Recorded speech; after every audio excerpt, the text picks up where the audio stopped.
Start ہو گیا جی تھک گیا تو کوئی پکڑے دوسروں. نہیں بس. جی ابو ہریرہ رضی اللہ عنہ روایت کرتے ہیں اللہ کے رسول صلی اللہ علیہ وسلم نے فرمایا بنی آدم کا ہر عمل بڑھایا جاتا ہے ثواب کے اعتبار سے، نیکی 10 گنا سے 700 گنا تک. اللہ سبحانہ و تعالیٰ فرماتا ہے سوائے روزے کے کہ روزہ میرے لیے ہے اور میں ہی اس کا بدلہ ہوں. کتنی بڑی بات ہے کہ باقی نیکیاں جتنی بھی ہیں ان کے بارے میں کہا گیا کہ ان کا ثواب جو ہے نا کم سے کم 10 گنا ہے اور زیادہ سے زیادہ 700 گنا ہے. ٹھیک ہے، لیکن روزے کے بارے میں آتا ہے کہ روزہ جو ہے نا اس کی کوئی گنتی نہیں ہے. روزے کی تو میں خود جزا ہوں، مطلب اس کے ترجمہ 2 آتے ہیں اس کے. روزے کی جزا میں خود ہوں اور دوسرا ترجمہ یہ آتا ہے کہ روزے کی جزا میں خود دوں گا. مطلب اللہ تعالیٰ کی پھر خزانہ میں کوئی کمی نہیں رہتا، جتنی مرضی دینا چاہے وہ دے. تو یہ اصل میں روزے کی عبادت جو ہے نا بڑی خاص عبادت ہے. اور کیونکہ میرا بندہ میری وجہ سے اپنی خواہشات کو چھوڑتا ہے. روزہ دار کے لیے 2 خوشی کے مواقع ہیں، ایک افطار کے موقع پر اور دوسرا جب وہ اپنے رب سے ملاقات کرے گا. اور یقیناً روزہ دار کے منہ کی بو اللہ تعالیٰ کو مشک کی خوشبو سے بھی زیادہ پسند ہے. اور مشک کی خوشبو کیا ہے؟ مشک دنیا کی بہترین خوشبو ہے کہ ہرن کی ناف سے نکلتی ہے. اور اس کے بارے میں اس کا قرآن میں ذکر ہے ختامہ مسک.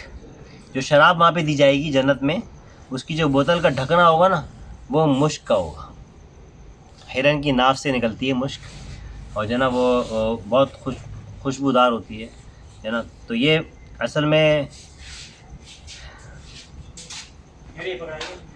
یہ فرمایا گیا کہ ایک افطار کے موقع پر خوشی ہوگی روزہ دار کو اور دوسرا جب وہ اپنے رب سے ملاقات کرے گا. دوسری حدیث پڑھتے ہیں، ملاقات کرے گا. اور یقیناً روزہ دار کے منہ کی بو اللہ تعالیٰ کو مشک کی خوشبو سے بھی زیادہ پسند ہے. اچھا، اس کے بعد دوسری حدیث ہے حضرت سہل رضی اللہ عنہ سے روایت ہے کہ نبی کریم صلی اللہ علیہ وسلم نے فرمایا یقیناً جنت میں ایک دروازہ جس کا نام ریان ہے، قیامت کے روز اس دروازے سے صرف روزے دار داخل ہوں گے، ان کے علاوہ کوئی بھی داخل نہ ہوگا. کہا جائے گا کہ کہاں ہیں روزے دار؟ تو روزے دار کھڑے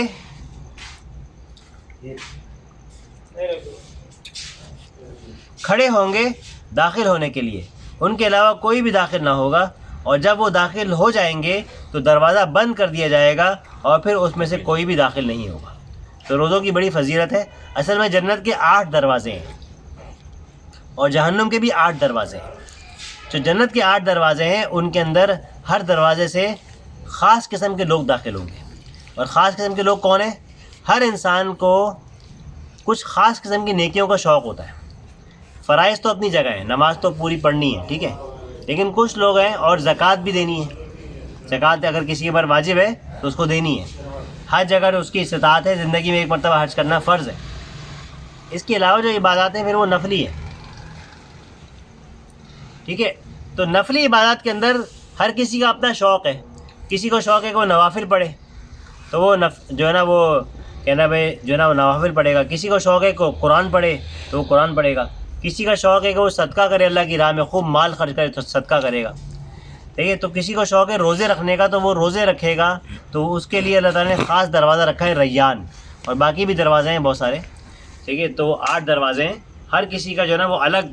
تو یہ اس سے ہم کو پتہ ہی چلتا ہے کہ ہر انسان اپنی طبیعت کے مطابق، اپنے شوق کے مطابق مختلف نیکیاں کرتا ہے اور پھر اللہ تعالیٰ اس کے حساب سے پھر اس کو اجر عطا فرماتے ہیں. تو یہاں پہ جو ہے نا یہ بات جو ہے نا ہماری ختم ہو گئی روزوں کے متعلق. اب جو ہے نا بات شروع ہو رہی ہے عظمت قرآن کی. اب ایک تو فضیلت قرآن بزبان صاحب قرآن، مطلب رسول اللہ صلی اللہ علیہ وسلم نے خود اپنے الفاظ کے اندر قرآن مجید کی جو فضیلت بیان کی ہے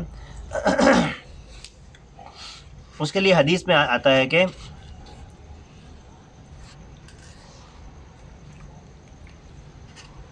ذرا حضرت حارث رضی اللہ عنہ فرماتے ہیں میں ایک دفعہ مسجد میں گیا تو لوگ دنیا کی باتوں میں مشغول تھے. تو میں حضرت علی کے پاس گیا اور ان سے کہا کہ اے امیر المؤمنین، کیا آپ نہیں دیکھتے کہ لوگ دنیوی باتوں میں مشغول ہیں؟ حضرت علی رضی اللہ عنہ نے پوچھا کیا واقعی لوگ ایسا کر رہے ہیں؟ تو میں نے جواب دیا ہاں۔ اس پر حضرت علی رضی اللہ عنہ نے فرمایا، میں صرف ترجمہ پڑھ رہا ہوں، بلکہ یہ حدیث بہت اہم ہے، اس کی میں عربی پڑھوں گا۔ اما انی سمعت رسول اللہ صلی اللہ علیہ وسلم یقول الا انها ستكون فتنة قلت ما المخرج منها یا رسول اللہ قلت ما المخرج منها یا رسول اللہ قال کتاب اللہ فیہ نبأ ما قبلکم وخبر ما بعدکم وحکم ما بینکم هو الفصل ليس بالهزل من تركه من جبار قسمه الله ومن ابتغى الهدى في غيره أضله الله وهو حبل الله المتين وهو الذكر الحكيم وهو الصراط المستقيم وهو الذي لا تزيغ به الأهواء ولا تلتبس به الألسنة ولا يشبع منه العلماء ولا يخلق عن كثرة الرد ولا تنقضي عجائبه هو الذي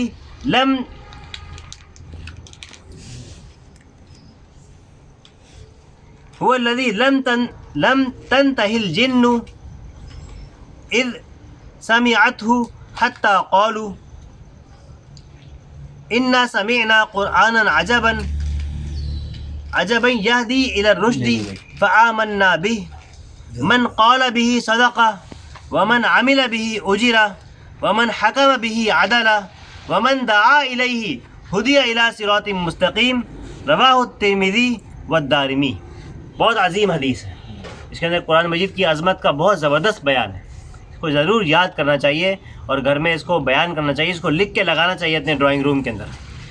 حضرت علی رضی اللہ عنہ سے روایت ہے، وہ کہتے ہیں خبردار، میں نے رسول اللہ صلی اللہ علیہ وسلم سے سنا ہے کہ آپ صلی اللہ علیہ وسلم نے فرمایا آگاہ ہو جاؤ، ایک بڑا فتنہ آنے والا ہے۔ ہم میں سے کوئی ہوتا نا تو پوچھتا کہ کب آئے گا، کیسے آئے گا، کون سا فتنہ آئے گا۔ صحابہ کرام نے کیا سوال کیا؟ صحابہ کرام پریکٹیکل سوال کرتے تھے، تو صحابہ کرام نے پوچھا کہ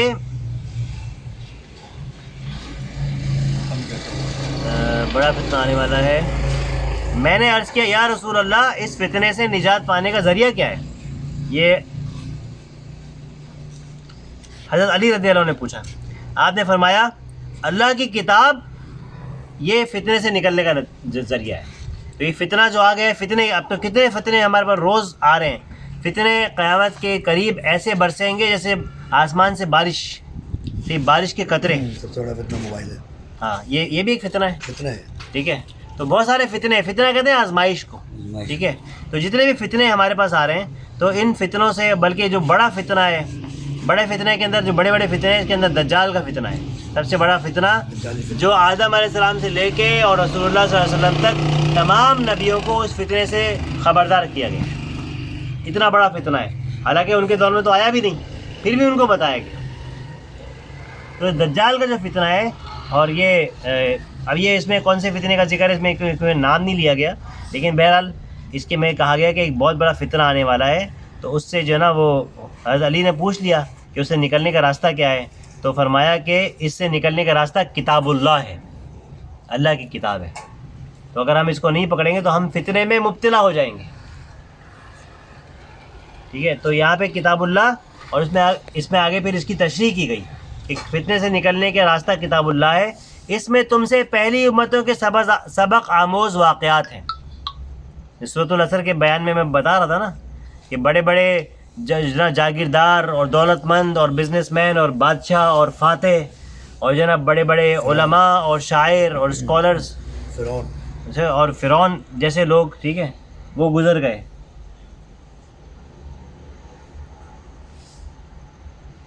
تو یہ پچھلی امتیں جو ہے نا، ان کے واقعات قرآن میں بار بار اللہ تعالیٰ نے اس لیے بتائے ہیں کہ تم لوگ بھی کوئی ترم خان نہیں ہو، تمہاری ٹیکنالوجی اتنی آگے بڑھ گئی تو اپنے آپ کو کچھ سمجھنا نہیں، ٹھیک ہے۔ تو یہ جو ہے نا، وہ اس سے پہلے بھی بہت سے لوگ آئے ہیں اور گزر گئے، اور انہوں نے خدائی کا دعویٰ بھی کر دیا. فرعون تو اتنا طاقتور ہو گیا کہ اس نے خدائی کا دعویٰ کر دیا. تو ہم نے اس کو کیسے غرق کر دیا جو ہے نا دریا کے اندر. اور نمرود کا کیا اشر ہوا کہ ایک مچھر سے ہم نے اس کو مار دیا نمرود کو. تو یہ جو واقعات ہیں اللہ کی اس میں تم سے پہلی امتوں کے سبق آموز واقعات ہیں اور تمہارے بعد کی اطلاعات ہیں. آنے والے دور کے لیے اس کے اندر اطلاعات ہیں کہ آگے یہ ہوگا یہ ہوگا. اور اعمال و اخلاق کے مستقبل میں ظاہر ہونے والے دنیوی و آخری نتائج ہیں. مطلب یہ جو آگے کی واقعہ ہے نا وہ یہ ہے کہ اعمال اور اخلاق کے مستقبل میں ظاہر ہونے والے دنیوی اور اخروی نتائج ہیں. مطلب جو ہمارے اعمال ہیں جو ہمارے اخلاق ہیں اگر ہمارے اعمال ایسے ہوں گے تو یہ نتیجہ نکلے گا. اگر اخلاق ایسے ہوں گے تو یہ نتیجہ نکلے گا. مطلب کوئی اس میں کوئی یہ فیوچر کے بارے میں نہیں بتایا گیا بلکہ ایک اصول دیے گئے کہ اگر تم جو ہے نا وہ کیا نام ہے قرآن کو مضبوطی سے تھامو گے تو اللہ کی رسی کو مضبوطی سے تھامو گے تو تم لوگ آپس میں متحد رہو گے, تمہاری حکومت ہوگی, تمہارا غلبہ ہوگا. اور اگر تم قرآن کو چھوڑ دو گے تو تم جو ذلیل و خوار ہو جاؤ گے. تو یہ بتایا گیا, یہ اصولی باتیں بتائی گئی. ٹھیک ہے, اس کا مطلب یہ نہیں کہ قرآن میں کوئی فیوچر کی چیزیں لکھی گئی ہیں کہیں آپ جا کے پڑھنا شروع کر دیں بھائی دیکھوں کہ 2050 میں کیا ہوگا. ٹھیک ہے, اس کے اندر اصول دیے گئے ہیں. تو یہاں پہ بریکٹ میں اصل میں اس لیے یہ بات بتائی گئی کہ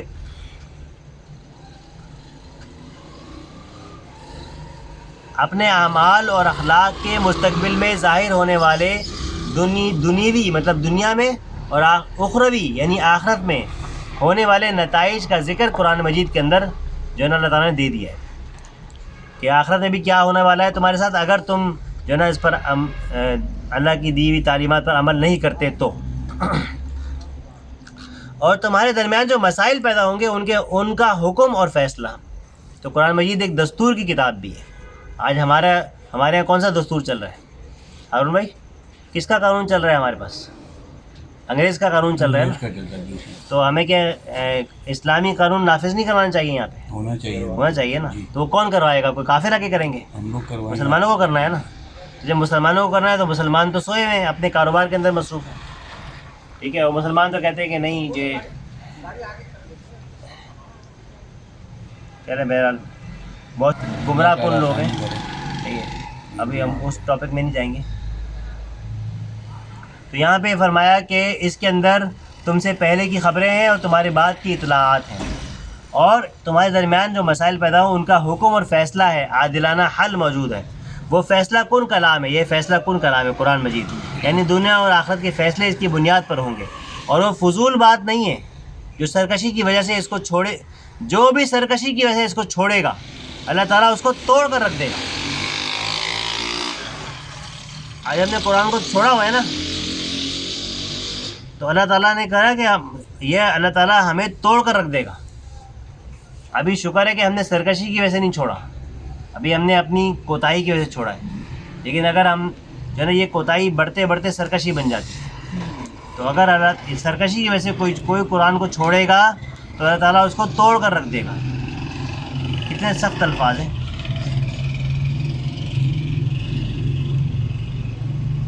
اور جو کوئی قرآن کے بغیر ہدایت تلاش کرے گا اللہ اس کو گمراہ کر دے گا, یعنی وہ ہدایت سے محروم رہے گا. قرآن ہی اللہ کی مضبوط رسی ہے, یعنی اللہ سے تعلق کا مضبوط وسیلہ اور حکمت برا ذکر, اور وہی صراط مستقیم ہے, وہی حق مبین ہے. اس میں ایک ایک لفظ سمجھانے والا ہے لیکن ٹائم نہیں ہے. اور جس کی اتباع سے خیالات کجی سے محفوظ رہتے ہیں اور زبانیں اس میں تحریف نہیں کر سکتی, یعنی جس طرح پچھلی کتابوں کو محرفین نے کچھ کا کچھ پڑھ کر ان کو تبدیل کر دیا, اس طرح قرآن میں کوئی تحریف نہیں ہو سکے گی اور علم والے کبھی اس کے علم سے سیر نہیں ہو سکیں گے. یعنی قرآن میں تدبر کا عمل اور حقائق و معارف کی تلاش کا سلسلہ ہمیشہ جاری رہے گا, اور کبھی ایسا وقت نہیں آئے گا کہ قرآن کا علم حاصل کرنے والے محسوس کریں کہ ہم نے علم قرآن پر پورا عبور حاصل کر لیا, بلکہ ان کے علم کی طلب اور بڑھتی جائے گی. جو جتنا علم حاصل کرے گا وہ کہے گا کہ میرے پاس تو علم ہے ہی نہیں, میں اس میں اور تلاش کروں. اور اس کے اندر جو ہے نا قرآن میں ہو غوطہ زن اے مرد مسلمان, کیا ہے وہ شعر, ایسا ایک شعر بھی ہے نا. تو قرآن کی جو ہے نا علم و حکمت کے موتی جو ہے نا وہ قیامت تک نکلتے رہیں گے, اور ایک آیت میں آتا ہے سنوریم آیاتنا فی الآفاق وفی انفسہم، جو قرآن کی جو آیات ہیں اللہ کی نشانیاں ہیں، مطلب ان کو دیکھ کے ہمیں ہماری معلومات میں کوئی نیا اضافہ نہیں ہوتا، بلکہ جس طرح ہمارے کسی دوست نے ہم کو کوئی پین تحفے میں دیا ہو، پھر ہم نے اس کو رکھ دیا ہو الماری کے اندر، پھر 10 سال بعد ہمیں وہ الماری میں سے پین نکالنے تو وہ دوست یاد آ جائے گا، تو یہ 10 سال تک اس سے کوئی رابطہ نہیں تھا، لیکن وہ ہمارے ذہن میں کہیں کونے میں بیٹھا ہوا تھا، اب وہ یاد آ گیا۔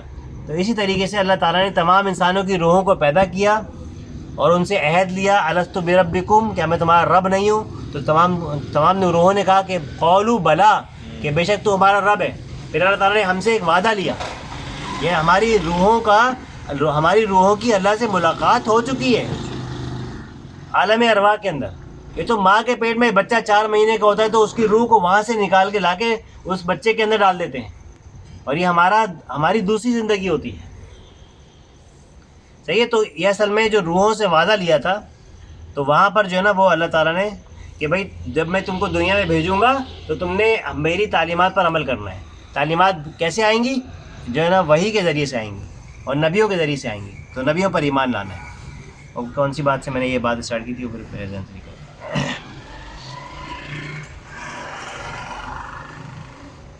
تو قرآن مجید کے اندر سنوریم آیاتنا، میں نے کہا تھا کہ یہ آیت میں پڑھ رہا تھا کہ ہم عنقریب تم کو آیتیں دکھائیں گے فی آفاقی و فی انفسہم، اس پورے آفاق کے اندر بھی اور تمہارے اپنے نفوس کے اندر بھی، ٹھیک ہے، حتیٰ یتبین لہم انہ الحق من ربہم، یہاں تک کہ ان پر واضح ہو جائے گا کہ یہ قرآن برحق ہے ان کے رب کی طرف سے، مطلب جو قرآن میں لکھا ہے وہ بالکل سچ ہے۔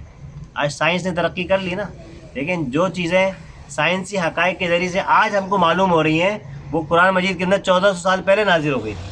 تو جو لوگ ایمان نہیں لائے، تو یہاں پہ اللہ تعالیٰ فرما رہے ہیں کہ ہم عنقریب جو ہے نا ظاہر کر دیں گے اس قرآن مجید کے ذریعے سے، جو ہے نا وہ اپنی نشانیاں لوگوں کو دکھا دیں گے کہ یہ قرآن جو ہے نا برحق ہے۔ آگے چلتے ہیں۔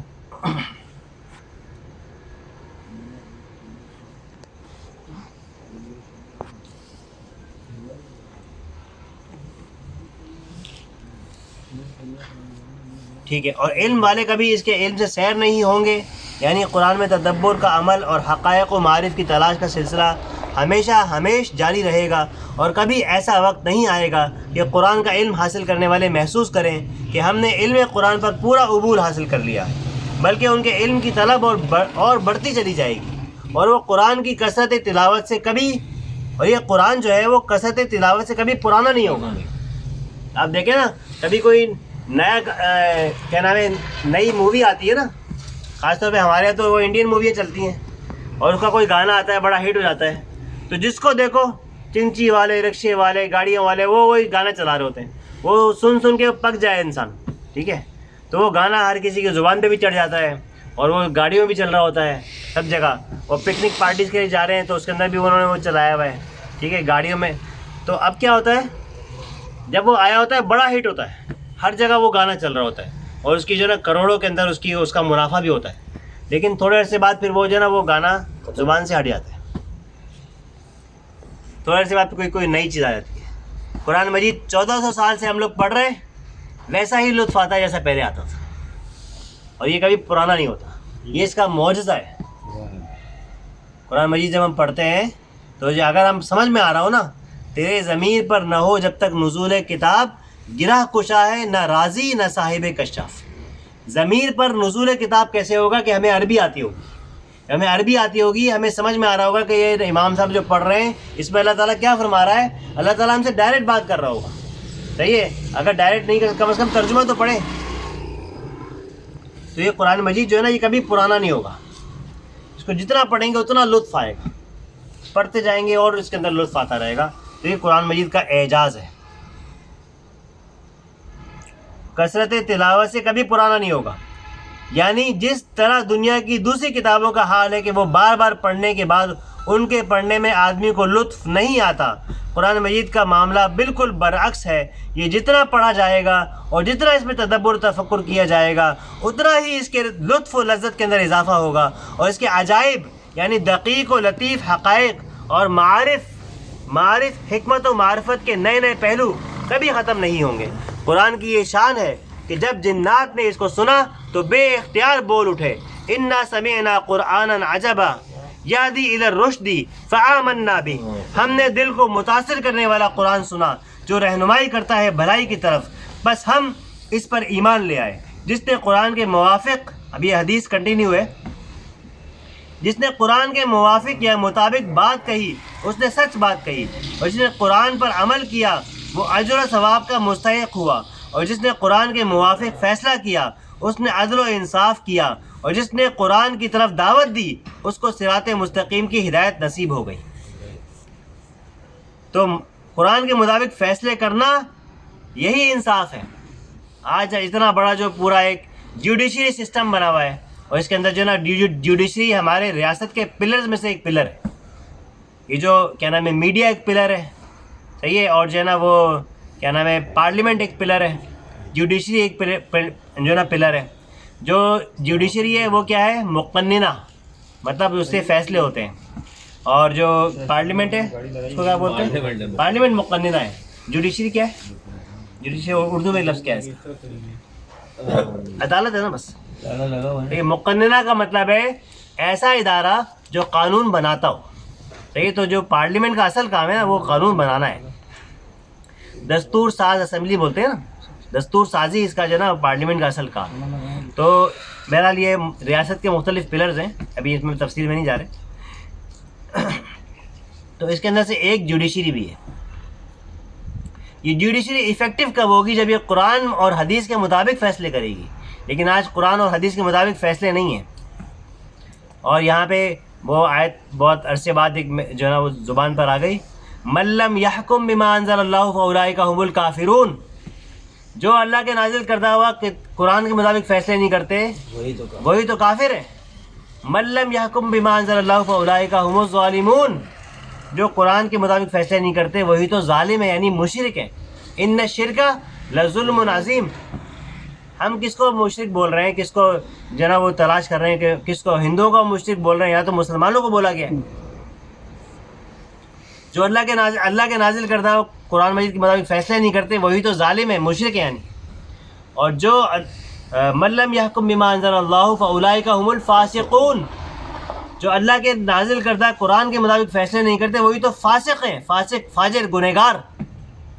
تو اس وقت امت مسلمہ فاسق، فاجر بھی ہے، مشرک بھی ہے، اور کافر بھی ہے۔ یہ اللہ کا فتویٰ ہے، یہ میرا یا کسی عام مولوی کا فتویٰ نہیں ہے، یہ اللہ کا فتویٰ ہے، قرآن میں لکھا ہوا ہے۔ تو اس کے لیے کیا کرنا پڑے گا؟ اپنے فیصلے اللہ کے فتوے کے مطابق کرنے پڑیں گے۔ مسلمان ملک ہے، یہاں پہ اسلامی نظام قائم کرنا پڑے گا۔ تو قرآن مجید جو ہے نا وہ اس کے بارے میں آیا کہ جو اس کے مطابق فیصلے کرے گا وہی اصل میں انصاف کرے گا۔ تو اس لیے نہیں ہے کہ اس کو پڑھ لیں، ثواب حاصل کر لیں، نماز کے غسل کے طریقے پتہ کر لیں، اور جو ہے نا وہ نماز پڑھ لیں اور غسل کر لیں، اور جو ہے نا وہ نکاح طلاق کے مسائل پتہ کر لیں، ٹھیک ہے؟ یہ صرف اس لیے نہیں ہے، یہ تو پوری کائنات کو مسخر کرنے کے لیے آیا ہے۔ یہ تو تمام انسانیت کو ایسا نظام لے کر آیا کہ کوئی انسان کسی دوسرے انسان پر ظلم نہ کر سکے۔ انسانوں میں کتنے رنگ ہیں نا، کتنے رنگ ہیں، کتنی نسلیں ہیں، مرد اور عورت الگ ہیں، صحیح ہے؟ امپلائر اور امپلائی، جس کے ایک فیکٹری کا مالک ہے، ایک اس کے ملازمین ہیں، صحیح ہے؟ ان کے درمیان ایک ریاست ہے، ایک عوام ہے، ان سب کے درمیان جو ہے نا ایک عورت مرد الگ الگ ہیں، اور جو ہے نا وہ اس طرح جو ہے نا وہ اولاد ہے، والدین ہیں۔ انسانوں کے جتنے بھی رشتے ہیں، جتنے بھی رنگ، نسل، یہ سب جتنے بھی چیزیں ہیں، ان سب کے درمیان فیصلہ کون ہے؟ وہ قرآن مجید، ٹھیک ہے؟ تو یہ قرآن مجید جو ہے نا ان سب کے درمیان حقوق اور فرائض کا تعین کرنے والی کتاب یہ ہے۔ صحیح ہے؟ آپ نے بچی کا رشتہ کیا، ٹھیک ہے، اور سسرال والے کہہ رہے ہیں کہ بھائی ہمارے یہاں تو رسم ہے، بلکہ نہیں کیا نام ہے، آپ جو ہے نا وہ شادی کر کے بہو لے کر آئے، اور آپ کے جو ہے نا وہ جب آپ کا جو سمدھیانہ ہے یا آپ کے بیٹے کا جو سسرال ہے، وہ لوگ کہہ رہے ہیں بھائی ہمارے یہاں تو رسم ہے کہ ہم جو ہے نا وہ ناشتہ لے کر آتے ہیں، یا ہم تو بچی کو لے جائیں گے، اور پتہ نہیں کتنی کی رسمیں ہوتی ہیں، ہر کسی کی الگ رسمیں ہوتی ہیں، پتہ نہیں کیا کیا کرتے ہیں، ٹھیک ہے؟ ٹھیک ہے، تو فیصلہ کون کرے گا؟ فیصلہ اللہ اور اس کا رسول کریں گے، اور فیصلہ یہ قرآن کرے گا۔ جو قرآن میں لکھا ہوا ہے وہ سچ ہے. قرآن نے معین کر دیا حقوق اور فرائض. قرآن نے اور حدیث نے بتا دیا کہ شوہر حکمران ہے. اب باپ کی بھی نہیں چلے گی, شوہر حکمران ہے. شوہر کی ذات ہوگی تو ہی کرو, نہیں تو نہیں. اس کے بعد آپ کا خاندان, آپ کا قبیلہ بھاڑ میں جائے. آپ کا خاندان, آپ کا قبیلہ, آپ کے رسم و رواج سب بھاڑ میں جائے. قرآن اور حدیث کے آگے کسی چیز کی کوئی حیثیت نہیں ہے. تو اس کو حیثیت دلوائے گا کون؟ اس کو حیثیت ہم نے دلوانی ہے. جب ہم خود اس پر عمل کریں گے, ہم اپنے گھر کی دعوت کے اندر مخلوط محفل کو ختم کریں گے. اپنے رشتوں کے اندر, اپنے شادی بیاہ کے اندر میوزک کو ختم کریں گے. جب ہم اس پر عمل کریں گے تو کسی کی ضرورت نہیں ہوگی کہ وہ ہم سے اپنی مرضی کروا سکے. یہ ایک سجدہ جسے تو گرا سمجھتا ہے, 1000 سجدوں سے دیتا ہے آدمی کو نجات. آج ہم ایک سجدہ نہیں کر رہے ہیں نا, تو ہم ہر کسی کو سجدہ کر رہے ہیں. رشتہ داروں کی بھی جو ہے نا وہ الٹی سیدھی سب باتیں ماننی پڑتی ہیں, اور جو ہے نا وہ کام کرنے جا رہے ہیں تو وہاں پہ بھی جو ہے نا وہ اپنے جو ہے نا وہ مالک کی ہر الٹی سیدھی بات ماننی پڑتی ہے. ریاست جو ہے نا وہ ظلم کر رہی ہے, ٹیکس لگا رہی ہے, اور جو ہے نا وہ ہر لحاظ سے ظلم ہو رہا ہے. لیکن اب جو ہے نا اتنی ہمت نہیں ہے کہ آواز اٹھا سکیں. جوڈیشری سسٹم سارا فیل ہو چکا ہے, اور جو ہے نا وہ لوگوں کو ان کے حقوق نہیں ملتے. لوگوں کی جائیدادوں پر قبضے ہو جاتے ہیں, لوگوں کی محنت سے بنائے ہوئے کاروبار پہ قبضے ہو جاتے ہیں. پورے جو ہے نا وہ کیا نام ہے دھاڑیالوں کے اور ڈاکوؤں کے گروپ ہیں جن کو حکومتی مشینری کی سپورٹ حاصل ہوتی ہے, اور وہ آپ کی ساری زندگی کی محنت کو لوٹ کے لے جاتے ہیں, اور آپ کچھ بھی نہیں کر سکتے. یہ کیوں ہے سارا؟ یہ ظلم کیوں ہے؟ کیونکہ ہم خود عمل نہیں کر رہے. ہم پورے دین پر عمل کریں گے اپنی انفرادی زندگی کے اندر بھی, اور اس دین کے نظام کو قائم کرنے کی کوشش کریں گے, تو یہ سارا ظلم کا نظام ختم ہوگا. یہ ظلم کا نظام ختم کرنے کے لیے امت مسلمہ کو مبعوث کیا گیا, اور رسول اللہ صلی اللہ علیہ وسلم کو مبعوث کیا گیا. هو الذی ارسل رسولہ بالہدی ودین الحق لیظہرہ علی الدین کلہ. اللہ نے بھیجا اپنے رسول کو الہدا یعنی قرآن مجید دے کر. یہ اعلی انقلاب ہے, یہ ایک ننگی تلوار ہے. اعلی انقلاب دے کر بھیجا, قرآن مجید دے کر بھیجا. ودین الحق, اور ایک حق دین دے کر گیا. ایک ایسا نظام, سوشیو پولیٹیکو اکنامک سسٹم, جس کے اندر ہر انسان کے حقوق اور فرائض بیان کر دیے گئے. اب کوئی آگے یہ نہیں بولے گا کہ نہیں ایسے نہیں ایسے کرنا ہے. اللہ کا فیصلہ اٹل ہے. ٹھیک ہے, تو یہ ایک ایسا نظام ہے جس کے اندر ہر کسی کے حقوق کی حفاظت ہے, اور اس کو نافذ کرنا مسلمانوں کی ذمہ داری ہے. رسول اللہ صلی اللہ علیہ وسلم کو اسی کام کے لیے بھیجا گیا, اور آپ صلی اللہ علیہ وسلم نے یہ کام کیسے کیا؟ ایک جماعت تیار کی. وہ جماعت تیار کرنے کے لیے 4 کام کیے. وہ کیا؟ وہ جو آیت ہے کہ هو الذی بعث فی الامیین رسولا منہم, اللہ نے بھیجا امیوں کے اندر ایک رسول, انہی میں سے, امی مطلب ان پڑھ لوگوں میں سے, ایک رسول بھیجا انہی میں سے. حضور بھی جناب پڑھنا نہیں جانتے تھے, لیکن حضور صلی اللہ علیہ وسلم کو جو وحی بھیجی گئی, یہ اصل میں جو پڑھنا نہیں جانتے تھے, یہ اللہ تعالیٰ کی طرف سے تھا. کہ کوئی یہ اعتراض نہ کرے کہ آپ صلی اللہ علیہ وسلم تو جو ہے نا وہ کیا نام ہے انہوں نے خود سے لکھ لیا. ٹھیک ہے, تو حضور صلی اللہ علیہ وسلم کا کوئی استاد نہیں ہے. حضور یہ اصل میں حضور صلی اللہ علیہ وسلم کی فضیلت ہے کہ اللہ تعالیٰ ان کا ڈائریکٹ استاد ہے. اللہ تعالیٰ نے حضور کو سکھایا. تو اگر پڑھنا جانتے ہوتے تو کوئی کہہ سکتا تھا کہ بھئی کسی نے پڑھنا سکھایا تو ان کا کوئی استاد ہے. تو بہرحال یہ اصل میں حضور کا شرف ہے, یہ حضور کی جو ہے نا وہ کوئی کمی نہیں ہے, یہ حضور کا شرف ہے.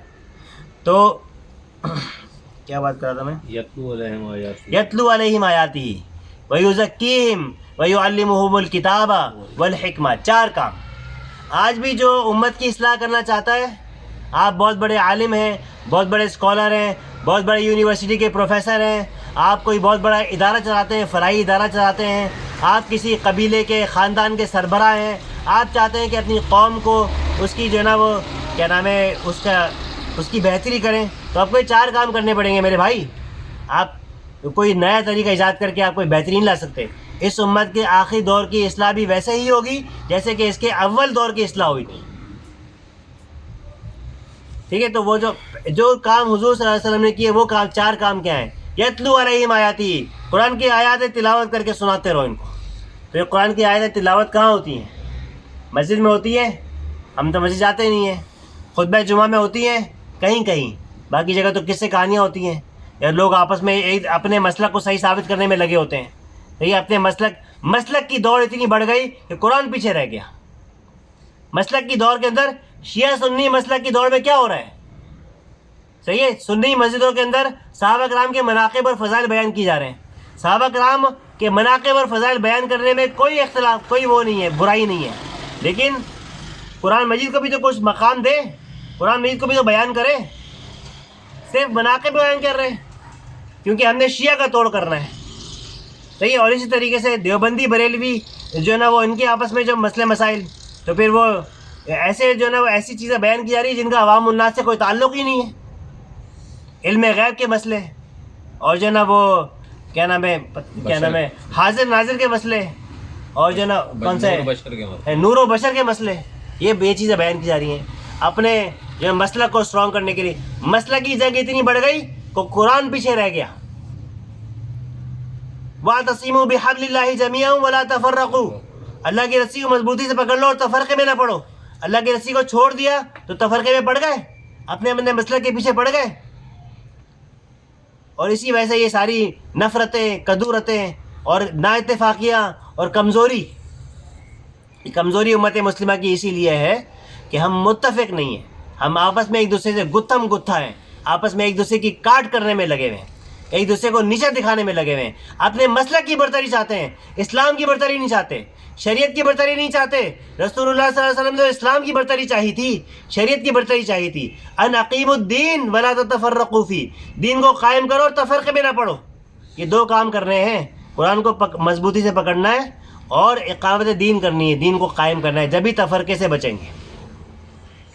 وہاں بھی تفرقے کا ذکر ہے، اس آیت کے اندر بھی شاید بھی تفرقے کا ذکر ہے. مطلب یہ کام کرو گے تو تفرقے سے بچو گے، اور یہ کام کرو گے تو تفرقے سے بچو گے. تفرقے سے بچنے کے لیے کوئی نیا فارمولہ کام نہیں کرے گا. یہ دو کام کرنے ہوں گے، قرآن کو پکڑنا پڑے گا اور اقامت دین کی جد و جہد کو پکڑنا پڑے گا. تو یہ قرآن جو ہے نا وہی اصل میں یہ ساری باتیں ہمیں سکھا رہا ہے. وہ اور رسول اللہ صلی اللہ علیہ وسلم کا جو طریقہ تھا، اس کے جماعت چاہیے. اکیلا بندہ انقلاب نہیں لا سکتا، پوری جماعت چاہیے. ٹھیک ہے، بزنس بھی اکیلا بندہ نہیں کرتا، اس کے لیے پورا ایک ٹیم بنتی ہے. صحیح ہے، ایک بزنس کے اندر اکاؤنٹنٹ بھی ہوتا ہے، مارکیٹنگ مینیجر بھی ہوتا ہے، اس کے اندر جو ہے نا سیلز مینیجر بھی ہوتا ہے، اس کے اندر جو ہے نا وہ آپریشنس مینیجر بھی ہوتے ہیں. ٹھیک ہے، اس کے اندر ایک سی ای ہوتا ہے، اس کا کام ہوتا ہے کہ وہ سب کو جو ہے نا وہ ٹاسک دے، سب کو مانیٹر کرے. اس کے اندر لیبر الگ ہوتی ہے، سپروائزر الگ ہوتے ہیں. مطلب بھی پورا ایک سسٹم ہوتا ہے نا. اس طریقے سے اللہ تعالیٰ اس کائنات کا پورا ایک سسٹم بنایا. ٹھیک ہے، اب اس سسٹم کو چلانے کے لیے انسان کو اللہ تعالیٰ نے خلافت دی ہے. اس خلافت کو وہ جو خلافت جو ہے مسلمانوں کے پاس، لیکن مسلمان خود محکوم ہے کہ مسلمان نے قرآن کو چھوڑ دیا. تم نے اس کتاب کو مہجورہ، بیکار چیز سمجھ کے چھوڑ دیا. تو اللہ تعالیٰ نے پھر تم کو جو ہے نا وہ ضربت علیہم الذلۃ والمسکنہ، بنی اسرائیل کے بارے میں آتا ہے نا کہ ہم نے ان کو ذلت اور مسکنت کے اندر جو ہے نا وہ کیا نام ہے مسکنت کا جو ہے نا وہ نشان بنا دیا. وہ تو قرآن کی رسی کو مضبوطی سے تھامنے سے اس امت کا عروج ہوگا.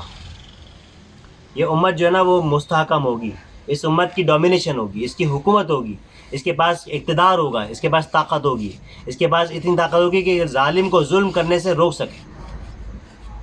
اور جو ہے نا وہ جب یہ سب ہو جائے گا، اور یہ بھی احادیث کے اندر آتا ہے کہ ایک دور ایسا آئے گا کہ اسلام ہر گھر میں داخل ہوگا. ایک چاہے وہ جو ہے نا وہ کسی اینٹ گارے کا بنا ہوا گھر ہو جو ہے نا، یا پھر جو ہے نا وہ کوئی جھوپڑا ہو جو کہ جو ہے نا وہ جانوروں کی کھالوں سے بنتا ہے. یہ الفاظ آتے ہیں نا حدیث کے اندر، اونٹ کی کھال سے جو ہے نا وہ بنا ہوا. تو بعز عزیز او ذل ذلیل، یا تو عزت والے کی عزت کے ساتھ یا ذلیل کی ذلت کے ساتھ. ذلیل مطلب یہ کہ کمزور. تو مسلمان ڈومیننٹ ہوں گے اور باقی تمام لوگ کمزور ہوں گے. لیکن کسی کو تلوار کے زور پہ کلمہ نہیں پڑھایا جائے گا. لا اکراہ فی الدین کا مطلب یہ ہے کہ کلمہ پڑھانے میں کوئی سختی نہیں ہے، لیکن جو دین میں داخل ہو گیا پھر سختی ہے. پھر تو نماز پڑھنے کے لیے جو ہے نا وہ ریاست آپ کو مجبور کر سکتی ہے اور آپ کو سزا بھی دے سکتی ہے، اور آپ کو زبردستی بولی کہ دکان بند کرو، جاؤ نماز کری جاؤ. گھر سے نکال کے بھی لے کے جائے گی. تم کیا مرد گھروں میں بیٹھ کے نمازیں پڑھو، نکلو اور جاؤ جو ہے نا. ایک مرتبہ وہ آپ صلی اللہ علیہ وسلم نے فرمایا تھا کہ میرا دل چاہتا ہے کہ میں جو ہے نا کسی کو امامت پہ کھڑا کروں اور جاؤں اور ان لوگوں کے گھروں کو آگ لگا دوں کہ جو گھروں میں نماز پڑھتے ہیں. تو مردوں کی تو گھر میں نماز ہی نہیں ہے. تو یہاں تو یا تو پڑھتے ہی نہیں ہے، یا پڑھتے بھی تو گھر میں پڑھ لیتے ہیں. تو مردوں کی نماز تو جو ہے نا مسجدوں کے اندر ہے. بہرحال جو ہے نا وہ قرآن مجید، تو یہ 4 کام ہیں. یتلو علیہم آیاتی، قرآن کی تلاوت کرتے تھے. ویزکیہم، یتلو علیہم آیاتی ویزکیہم ویعلمہم الکتاب. اور ان کا تزکیہ کرتے. تزکیہ کیا ہے؟ تزکیہ قرآن سے ہی ہو رہا ہے. تزکیہ کیا ہے؟ تزکیہ یہ ہے کہ دنیا کی محبت کو دل سے نکالنا. دنیا کی محبت ہے جس کو ہم کہتے ہیں وہن. ایک حدیث میں آتا ہے کہ ایک دور ایسا آئے گا کہ کفار قومیں ایک دوسرے کو بلائیں گی. ایسے بلائیں گی کہ جیسے گھر کی خاتون خانہ مہمانوں کو بلاتی ہے کہ آ جائیں کھانا کھا لیں، دسترخوان پہ کھانا لگ گیا ہے. تو کفار بلائیں گے اور بولیں گے آ جاؤ مسلمانوں کو لوٹو کھسوٹو نوچو، ان کی عزت دری کرو. صحیح ہے؟ اور ایسے بلائیں گے. تو صحابہ کرام نے کہا یا رسول اللہ کیا اس وقت مسلمان بہت کم ہوں گے، بہت قلیل ہوں گے؟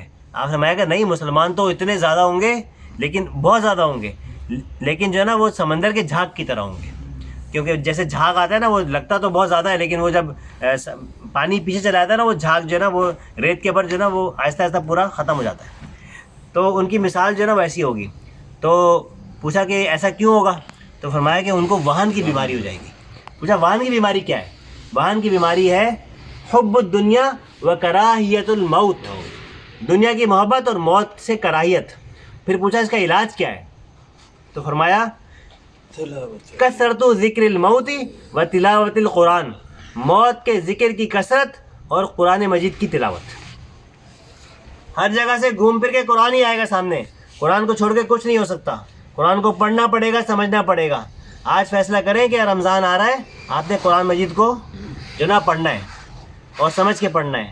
اتنی زندگی گزر گئی غفلت کے اندر. ٹھیک ہے اللہ میں توبہ کرتا ہوں، آئندہ کے لیے جو ہے نا میں قرآن مجید کو سینے سے لگا کے رکھوں گا، روزانہ قرآن پڑھوں گا، سمجھوں گا، عمل کروں گا. اور جتنا عمل میں خود کر سکتا ہوں وہ تو میں کروں گا.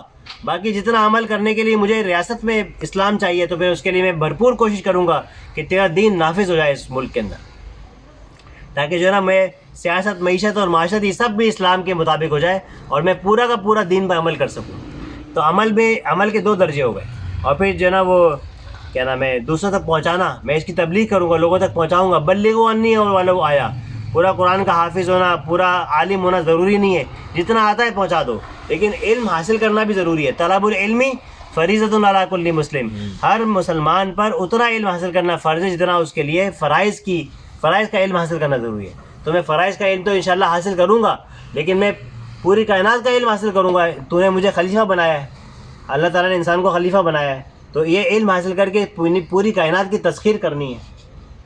علم آدم الاسماء کلہا، ہم نے تو آدم کو سارے اسماء سکھا دیے. اور چوٹی کا علم جو سکھایا وہ کون سا ہے؟ الرحمن علم القرآن. یہ قرآن چوٹی کا علم ہے. تو قرآن جب تک مسلمان قرآن کے علم سے وابستہ تھے، دنیا کا سارا علم مسلمانوں کے پاس تھا. کیونکہ قرآن کا ڈیزائن ہی ایسا ہے کہ انسان کو ریسرچ کرنے پہ اور تخلیق کرنے پہ مجبور کرتا ہے. لیکن جب قرآن کو چھوڑ دیا تو ریسرچ بھی ختم ہو گئی. پھر کیا ہو گیا؟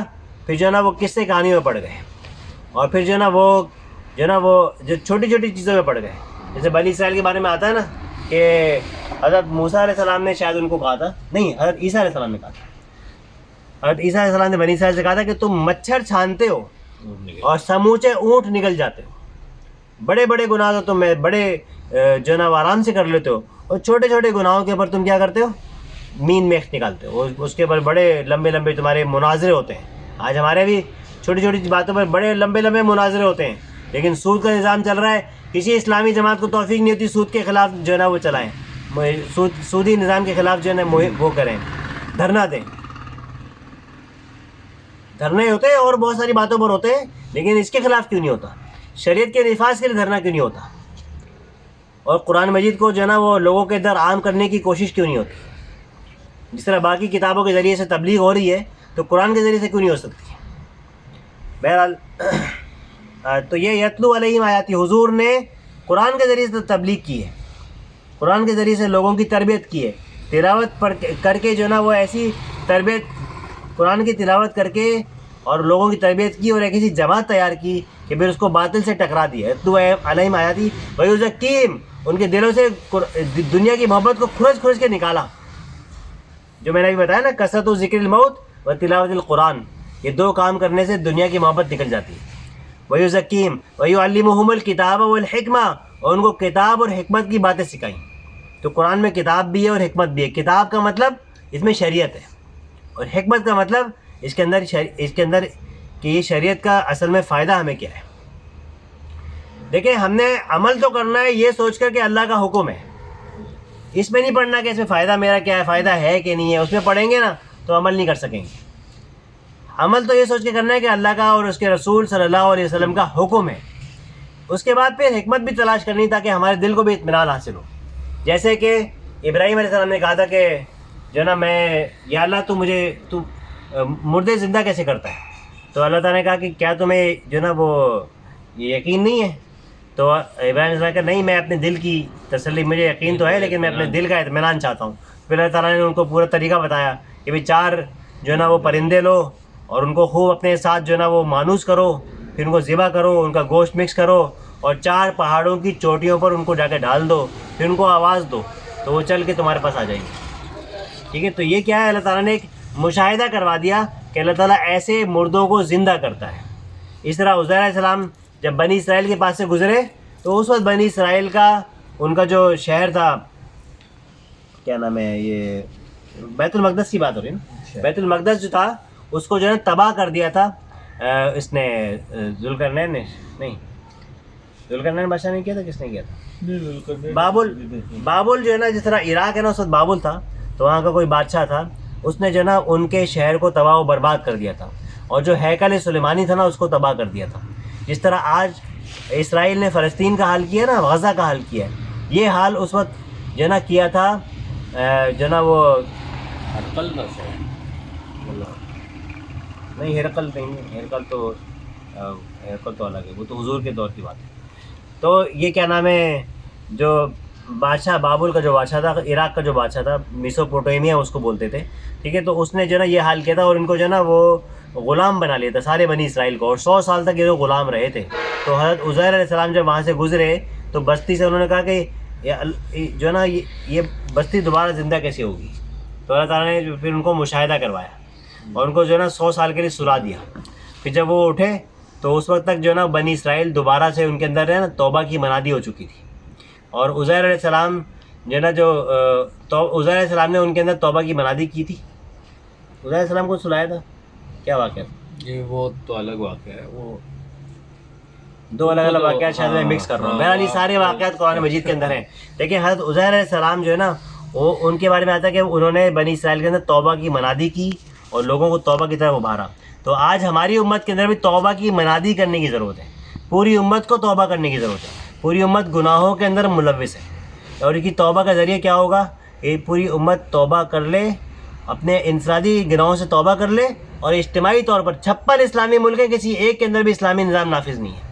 تو اسلامی نظام کو نافذ کرے، شریعت کو نافذ کرے، اللہ تعالیٰ کی دی ہوئے احکامات کے مطابق فیصلے کرے، تو اللہ تعالیٰ جو ہے نا یہ مسلمانوں کو دوبارہ سے پہلے والی عظمت رفتہ عطا فرما دیں گے. تو یہ جماعت تیار کرنے کا طریقہ کیا ہے کہ یتلو علیہم آیاتہ ویزکیہم ویعلمہم الکتاب والحکمہ، قرآن کی آیات کی تلاوت اور تزکیہ ان قرآن کے ذریعے سے، اور اس قرآن کے ذریعے سے جو نا شریعت کی تعلیم، اور قرآن کے ذریعے سے حکمت کی تعلیم. سب قرآن قرآن قرآن قرآن، قرآن کو چھوڑ کے نہیں ہو سکتا. آپ جتنی میں جان لگا رہا ہوں، اللہ تعالیٰ تاثیر پیدا کر دے بات کے اندر. اللہ تعالیٰ جو بات بھی ہم نے یہاں پہ کی ہے، پڑھ کے کی ہے، اللہ تعالیٰ جو حق بیان ہوا ہے اللہ تعالیٰ اس کو ہمارے جو نا وہ کیا نام ہے ہمارے دلوں کے اندر راسخ کر دے. ٹھیک ہے، اور جو اس کے اندر بات غلطی ہو گئی بیان کرنے کے اندر، اللہ تعالیٰ اس کو ہمارے ذہنوں سے محو کر دے، بھلا دے ہمیں. میرے خیال میں اس کو سٹاپ کریں، ایک دوسری ویڈیو بنائیں. اب میں نا صرف یہ کیونکہ